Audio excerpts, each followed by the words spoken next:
Welcome back to Face the State. I'm Arianna Bennett. Thank you for keeping it here. We all know finding affordable housing has been a struggle in our region for years. Many of us have experienced that firsthand. But what do the numbers show, and how can we use that data to help the problem? I'm back with Guinn Center Executive Director Jill Tolles. Jill, thank you again for your time. Thank you. So we're talking about housing. You did a study on this huge topic, touches almost everyone here.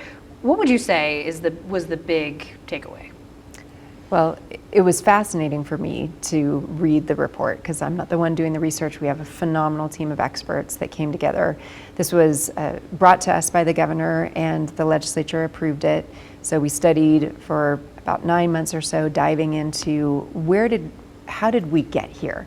And for me, that was interesting to learn that we had 70 years of consecutive years of being the fastest growing state in the nation up until 2010, and we're still among the fastest growing states in the nation.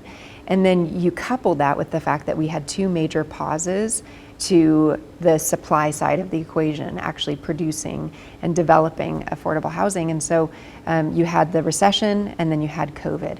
And those forces combined led to the situation that we're in today, where almost half of Nevadans are excessively cost burdened who rent.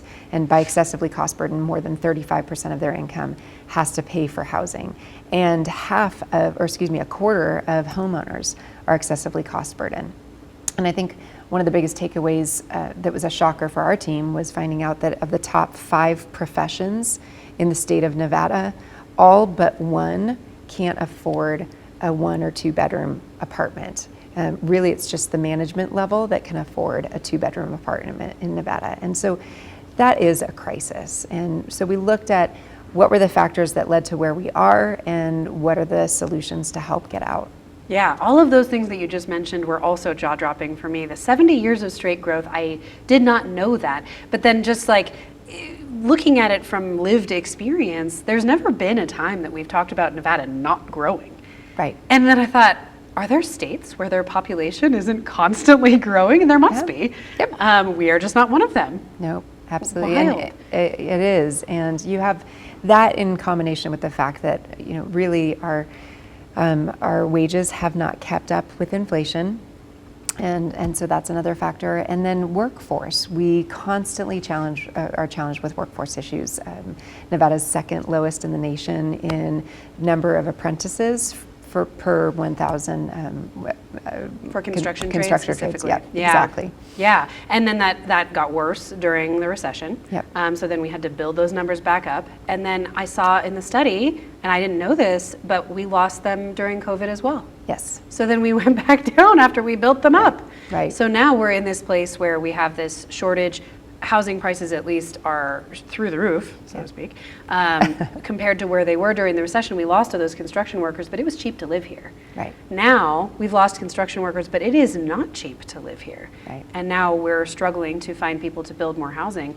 It was heartening, though, to see that at least Northern Nevada is doing a better job, it sounds like, than Southern Nevada of prioritizing infill, Yes. multi-family housing, kind of creative solutions here like ADUs. Right, so 15% growth in that area of the market compared to Clark County. And you brought up some of the different types of housing. Developers have been focusing mostly on single units and multifamily, single family and multifamily. And what we've missed is that missing middle, those duplexes and those fourplexes. And in fact, we only have 7% inventory in those spaces. But again, to your point, Reno and Northern Nevada has done an amazing job of really clearing the way and increasing in those particular, that missing middle area. So would you say a lot of the problems that drive the numbers up, at least when we're looking at a statewide study, is that coming specifically from Southern Nevada? Well, we still face that challenge here, and we actually have a major issue in the rurals as well, because that workforce and the construction workers there and the investment in that type of missing middle housing has been lacking. So it is still a statewide issue, but we're seeing that some of the policy options that the team put into the report, we are seeing work not just in jurisdictions in other states or comparative municipalities, but also here in Northern Nevada that can be replicated elsewhere. Yeah, so let's talk about some of those solutions that you proposed. There were a couple of obvious ones that we have heard of before, like expanding access to land. We know there have been bills going through Congress trying to get land freed up from the federal government that we can expand on, but also reforming zoning regulations and faster permitting. Is there policy? I know that was a recommendation that the Guinn Center gave. Is that happening in the legislature? So it's definitely something that can continue to be incentivized, and actually the governor's bill referenced some of the policy considerations that we included in our report. But a lot of this does fall in the local jurisdictions. So they are enabled by the state, but it's really a matter of enacting them. And so some of the zoning reforms could be taking a look at parking requirements, height restrictions, lot sizes, allowing for more accessible dwelling units, ADUs. And then on the permitting side, looking for efficiencies to streamline the acceptance, and then having an accountability system around the turnaround times. We've even seen some jurisdictions in other states looking at using technology to help streamline the process as well, speed it up. Yeah, it seems like there would be buy-in for this, because I think at this point, nobody is denying that this is a crisis that needs a solution. And then on the demand side, you're suggesting housing vouchers, expanding that program, and then getting more landlords on board. Right, so just being able to, I will preface that the study was on housing affordability, not housing stability. So we didn't address things like rent control or eviction moratoriums. And because the research showed that it really is a supply issue, a lot of it had to do with how do we get more supply to meet that demand.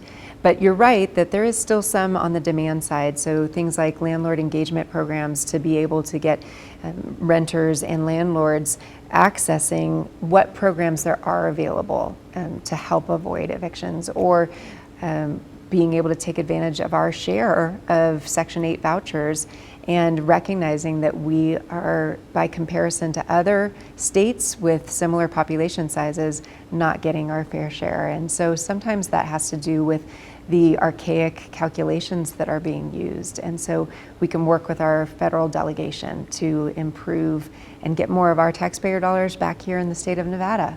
I love this. Useful information. This is exactly what we need. And there's so much of it. Obviously, we can't talk about it all. We're running out of time here.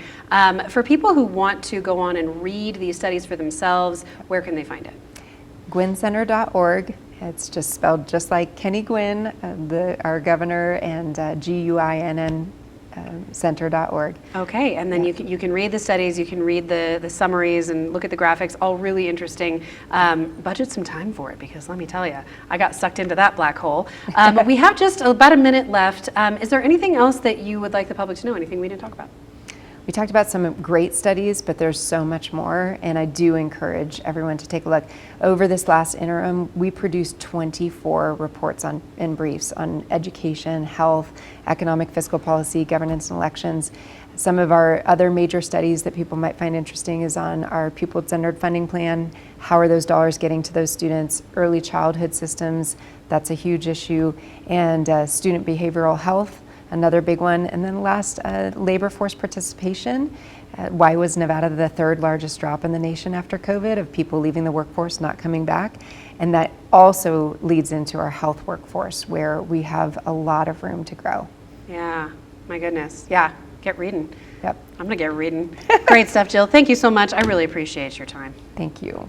Thank you so much. Well, that is it for this episode of Face the State. But for more information or to see past episodes, you can head to our website. That's 2news.com.